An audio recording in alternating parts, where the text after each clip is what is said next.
What's up, everybody? It's your girl Nita, your favorite diva, and I'm back for another TV recap. And yes, we will be recapping Power Book 3, Raising Kanan. This is the Southside Jamaica Queen story taking place in 1991. This is your Season 1, Episode 1 recap. So let's get into it. It's the road to 1,000 subscribers. Click subscribe and share. Also, too, I'm on a panel on Lamont Tyson's YouTube channel where we are discussing and breaking down The Shy on Monday nights and Power Book 3 on Wednesday nights, 9 p.m. Eastern Standard Time. Here's my weekly lineup. We have Love and Marriage Huntsville, Real Housewives of Potomac, The Shy, and Power Book 3, Raising Kanan.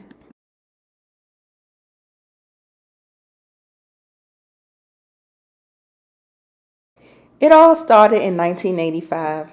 We see young Kanan getting beat down, his first fight.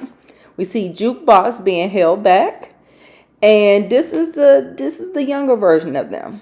So we see these boys. I want to say that's Buck 20, but I don't know, y'all. I thought I heard him call him Buck 20. So giving him the beat down, and he runs home. Then Post says he think he got roughed up at the park. So then Rock goes upstairs to see what's going on with her son. She sees that he's beat down. She said, "You going back up there." She gets that daggone sock, baby. She gets them D batteries and put them joints in there. I know she put at least 4 in that mug. And she commits to take her little Supra down to the park and told him, "If you want to get it with me or you want to get it with them." So he took that sock. His mother said, "Go get yours." He went up there, approached them. He busted their shit, especially him. Good God Almighty. He probably lost some teeth. The next thing you know, he started wailing on the boy as mama looking on real proud like. So then we get to 1991 and we've aged up. So this is, 6 years later.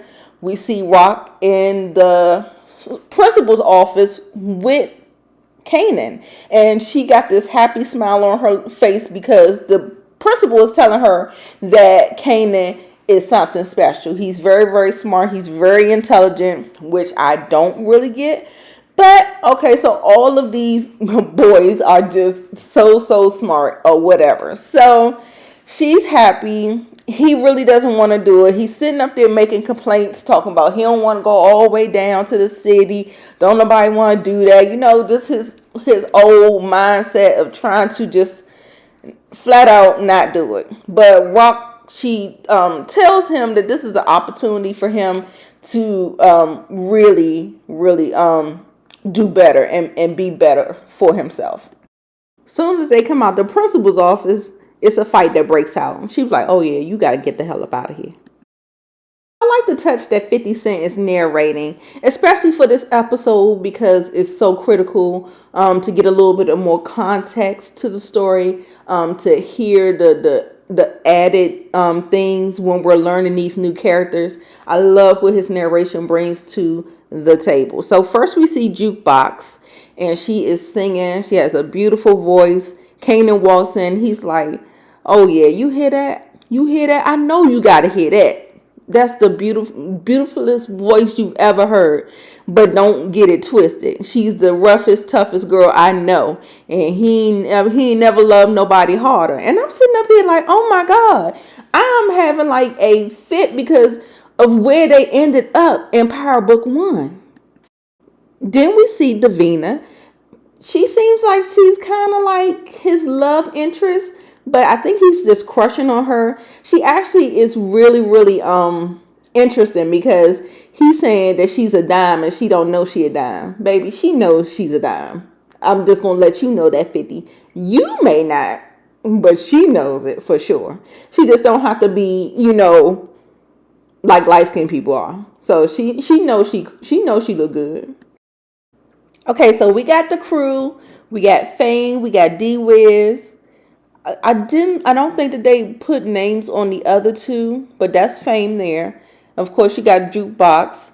Then Kanan looks over and says that Davina, every school has a Davina, and of course, every Davina has a dude like Buck 20. So he basically was like, okay, so he's matching her fly, and so he's the biggest one on, and so Jukebox brings up to Kanan, like, how long you been chasing her? He said since second grade. She was like, how long she been curving you? He was like, since first. So I thought that was cute.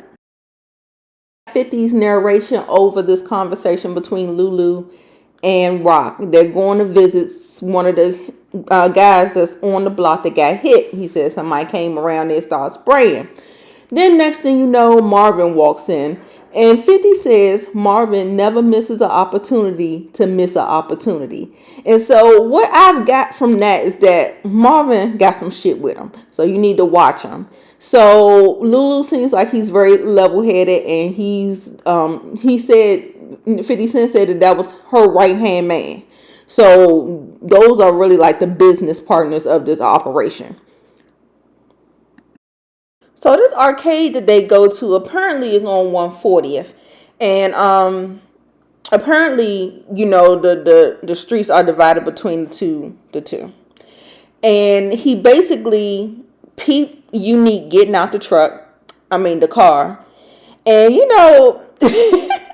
Joey Badass did a good job playing this character, but he notices that he's talking to Buck 20.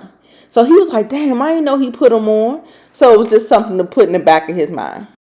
Now this club thing, I keep saying that the book 3 is refreshing, but here we go. Club, of course. Remember Truth? Yeah. So we got the introduction of another club. So apparently Rock is there to do some business with Hugo. So then this white bitch walks up to her and just, really starts like really trying to battle it out with her. She insults her drugs. She says that, we're not doing this. I got a supplier. And Rock is basically like, what?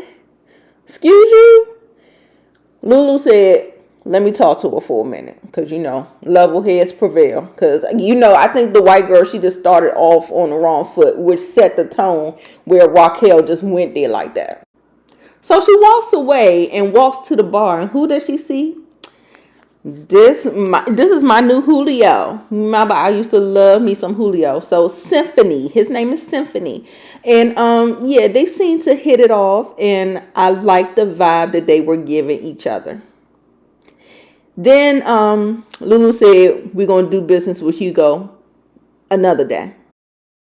We get 50's narration again about Lamont's Restaurant Diner. And he basically says, this is a weekly, every week. You know how you used to do Sunday dinner at Big Mama House? This is basically their Sunday dinner, but it's on Wednesdays at the same place all the time. So they really, he said that those were some of the best times of his life, just family chopping it up.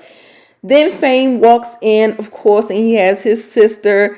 Lulu was giving the sister the eye. Marvin was like, clowning him, talking about how much you pay this lady to be on your arm because, no.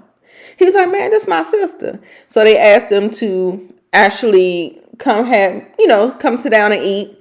He sat down beside Kanan and she went to go sit by Lulu. So after dinner, Fame said something to Kanan, talk about, man, he was like, man, don't let your uncle mess with my sister, man. Don't let your uncle mess with my sister. I was like, oh my God. Jukebox was like, you always wanted to be in the family. Maybe this is your end. Then next thing you know, Marvin sees the car coming down and he tells everybody to get down. The car is deliberately shooting up in the air. It was not taking target at any of them. It was just basically sending a message. And so we see that happening. And then we also see Kanan get up and see Buck 20 in the motherfucking backseat of that car. Jessica was like, that's like the bravest thing anybody's ever done for me. And he was like, child, you need some new niggas to be hanging around with. So later on, Rock goes up there to check on Kanan to see how he feels about the situation. He sits up in the bed and telling her that he knows a lot more than what he's letting on to. He wants to be in the business. He wants to be a part of it. Why won't you let me do it and all this other stuff? And then he's like coming to terms with this lifestyle. He don't want her to die and all of these things. Like, so he's bringing up all this stuff. And they really just had a real heart-to-heart talk about it.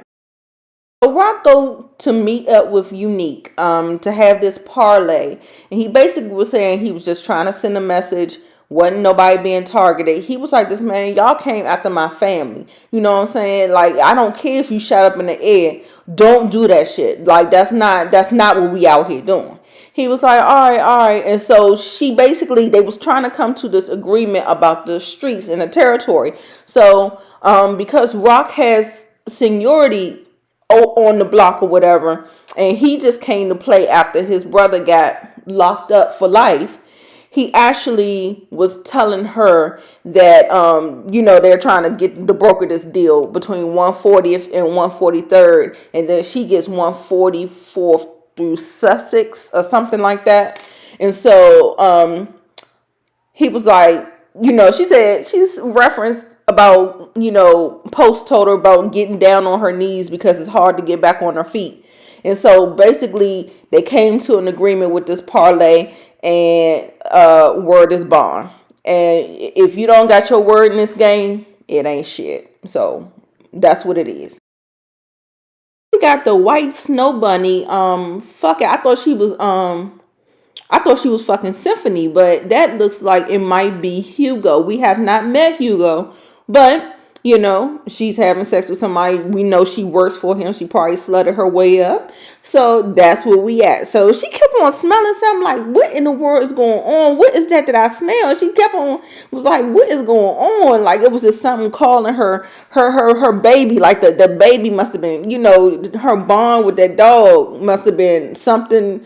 She kept on saying something was wrong with the dog. She said, did you go poopy? No, he didn't go poopy, but he went in that microwave and yikes. The day of the test, Rock takes Kanan down to the building to get tested.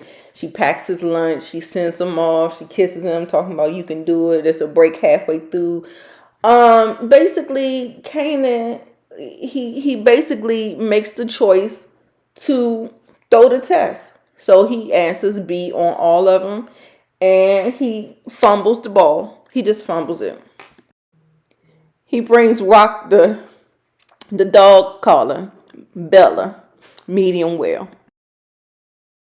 Apparently, Jukebox has met this white girl at a choir competition, and she was vibing with the white girl. The white girl was feeling her. She feeling, you know what I'm saying? So there's something going on. So she went up to the little white girl school and basically, tell the girls that she's from Jamaica, Queens, and all of these things. Then next thing you know, they're on the rooftop getting to know each other. The white girl calls her pretty, and she makes an advance towards Jukebox, and she kind of was taken aback, and she kind of like, pulled away from her. And so yeah, that is the beginning of their little thing. They had this moment that they kind of threw in there with Rock and Marvin walking, and Marvin asking this guy about the dog, what happened to the dog, why I can't walk. And then he told him that he got a tumor on his spine and he can't use his back legs.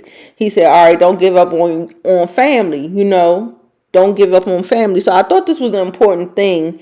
And, just a line of dialogue to show Marvin's loyalty, because it seems like he has it, but it might be fleeting. We don't know. But like I said, I feel like he got some shit with him. He also daps the brother up, and he tells Rock that, them and Hugo is a go. Everything is good. And he was like, but he kept on talking about some white girl and talking about the doll, talking about the microwave. And Rock was like, what white girl? And Marvin immediately knew.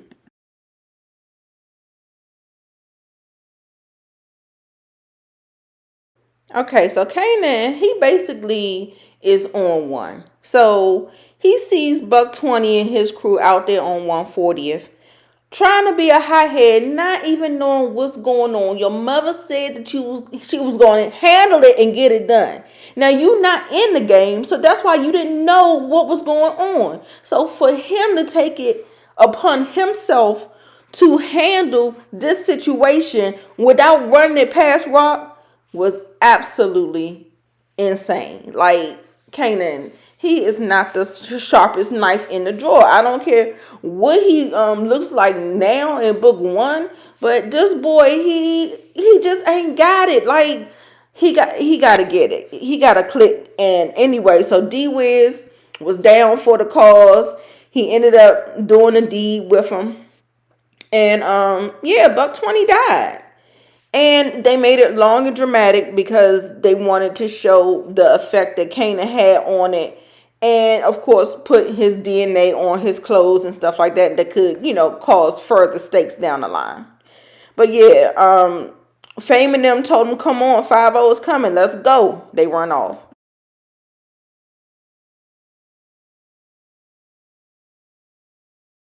So fine ass Symphony is sitting across from Rock. They're on a date. Rock is so pretty. Can we give it up to that melanin on that screen? She is so beautiful to me.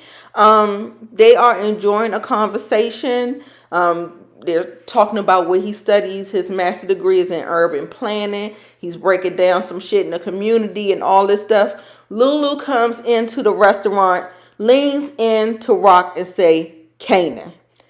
Rock immediately ends the date, pays for the date, and he was like, hold up, I asked you out on a date. And she couldn't be bothered with it. She couldn't be bothered with it. She was gone. She put that money on the table and she is out of there. Boy, Kanan back, he trying to figure out what the hell, explain what he did. Everybody just sitting around looking at him like, listening to him like, nigga, you done fucked up. Then next thing you know, Rock is just screaming on him. She's going the fuck off because Kanan, he has just like fucking started a war. Like, he doesn't even understand the ramifications of what he went out there and did. And Marvin was sitting up there asking Jukebox, so where the hell was you when all this foolishness was going down? She said she was at choir practice. He was just like, man, I'm just sitting up here trying to help you. I'm trying to help Ike. But he ain't helping Ike. He fucking shit up. So anyway, Marvin chimes in, asks, trying to figure out why did she give him those blocks. And she was like this, shut up, because if the past tell us anything, it's that you are not made to fill these shoes. So she's in a position that she's in for a reason. And so it gets me really, really interested in finding out the backstory of what Marvin did to fuck some shit up. But basically everybody is just like getting an earful. Like, she mad at Kanan, but it's like misplaced anger. She like going off on everybody. She went off on Marvin. She went off on Kanan. It was just a mess. It was a mess. They was like, basically, go take that goddamn shirt off. You done killed this boy for no reason. I done gave these boys this corner. You done fucked some shit up. Marvin and Lulu was like, I can't tell you how to raise your kid, but this is not going to end well. So they basically just sit there trying to figure out what to do. Kanan actually gonna tell him to go up to his room, and he's sitting up there talking about, I'm grown. I said, grown where? I know he better get the hell up out of here. So then Lulu said they about to hit back. And Rock is trying to figure out what the fuck she gonna do. Meanwhile, Kanan took his ass upstairs and he's really sitting with the gravity of what he did. He took off the sweatshirt. He's sitting there. His hands are shaking. He comes back down. He sees Rock sitting there and she's just like, it's not even close to you to even be trying to talk to me. And he was just looking real disappointed. She said, yeah, I should have, sent you with your grandmother. And then that kind of hurt his feelings. So then she told him to go out there and take out the trash. And I'm like, after he just killed somebody, you want him to go outside and take out the trash? Really, Rock? I was confused. So anyway, he goes out there to take out the trash, baby. And just like we thought, the car came running down and really shooting, like semi-automatic weapon shooting at Kanan. Kanan ducks. Rock runs outside with her Glock and she starts shooting. She hits the car or whatever. And yeah. Then, of course, who rolls up on the scene but Mr. Omar Epps? He is playing, I forget his name. Y'all. He is actually playing the detective that kind of got his ear to the streets and, he's plugged in that way. Then we also, he comes over and says, oh, so the baby boy balls dropped tonight. And so he was like, man, the streets is talking. Your kids got prices on their heads. She was like, nah, they hit the wrong house. This wasn't nothing. He was like, all right. He was like, keep your head on a swivel and keep your eyes open. And of course, the family comes and trying to see what's good. Then we have this detective that kind of reminds me of an Angela figure that I'm not. Ugh, yuck. Please don't go in that direction. So we got Rock going to Unique trying to do some damage control because Kanan has single-handedly fucked up her operations. Unique is like, nah, you can't come to me with no damn wad of cash. Like that's gonna make everything gravy. He said we had an understanding, we had an agreement, and no, this ain't flying. So basically, Kanan put his mother on her knees, and so it was just real dirty. How he pretty much. You see how the crew is just sitting up there, just trying to see how this parlay gonna go when we come back to the table after all that happened. He basically said, this life ain't for broads. You shouldn't be for chicks because you love your son. You have a different type of bond with your son. And she basically was like, well, you love your child the same, right? And he was like, yeah. He said, but y'all on some different shit. Jerome ain't grow inside me. I didn't give birth. I didn't push him out. Y'all got a different type of bond. He said a different type of chemistry. She said it's biology. And he was like, even worse. So it was just a mess. I was just like, oh my God.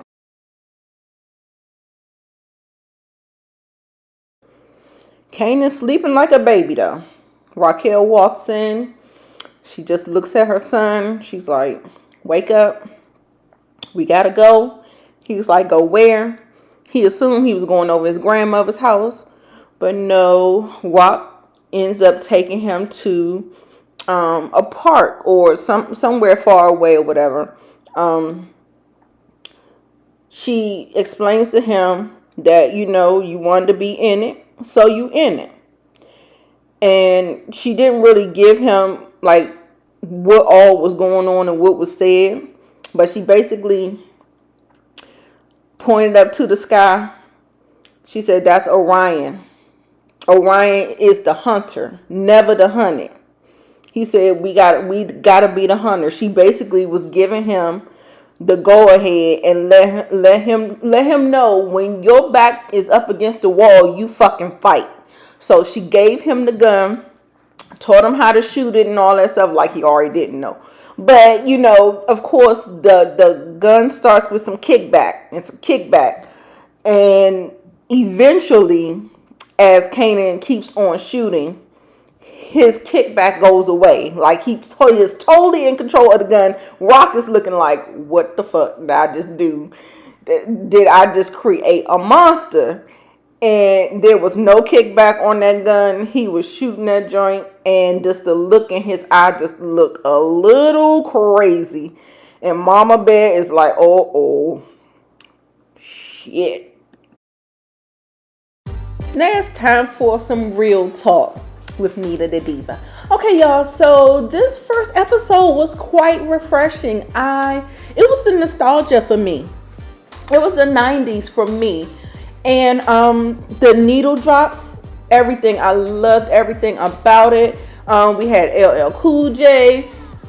We had Public Enemy. We had Soul to Soul. I mean, we had so many needle drops that was just like bangers. So it really set the tone, set the mood for me. I'm really loving all the acting, pretty much all the acting of the main characters in the show. It's a palate cleanser. We're not following the same ghost that formula. So I love that. I love Kanan / 50 Cent's narration. So I give the overall episode A-, A- or B+. I think it was a good opener. Some nice character development moments, some nice action, some nice, setting up the chess pieces. I enjoyed it. I give it an A-, and definitely check it out. Let me know what you thought in the comments below. Make sure you like, comment, and subscribe, and share my video if you care. And I'll see you back next time. Bye. Mwah.